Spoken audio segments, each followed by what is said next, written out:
Every year, hundreds of students ditch the classroom to walk the gravel roads and step into a different century. At Living History Farms, history isn't trapped in a textbook. Am I wearing wool? No. It's where questions Is that butter? are never in a shortage. And Meg Anderson has answers to all of them. Is that a real fire?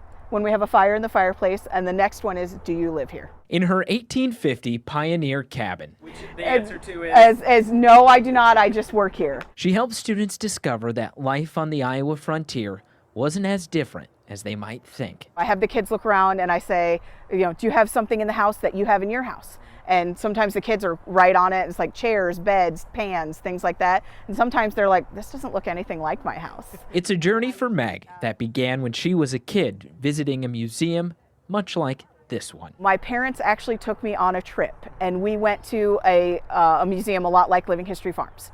And I thought it was the best thing ever.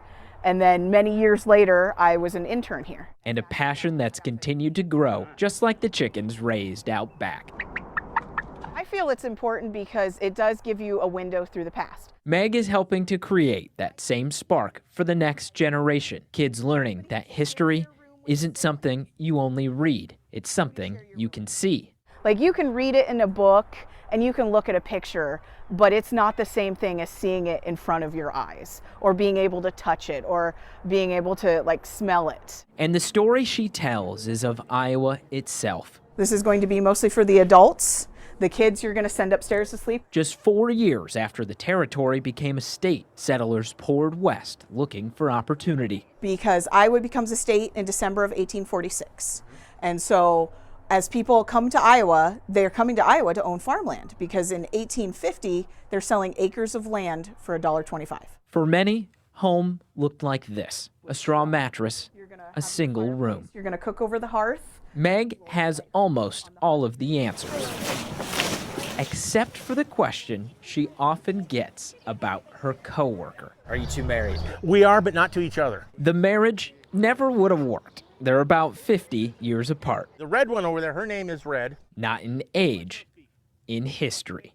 At the 1900 farm, Mike Whitmer has spent 43 years bringing another chapter of Iowa's history to life. I was an intern when I was going to college at Iowa State back in 1983, and through the miracle of poor career planning and my total lack of any marketable job skills, I've been here ever since. Quick with a joke, but under that hat is a plethora of knowledge about what it was like to live and farm in the days before indoor plumbing and central air. I have some important directions for you. On Mike's farm, school tours quickly turn into morning chores. And the rule of thumb, you'd butcher 1 hog for every 2 people in your family. And cooking comes with a warning.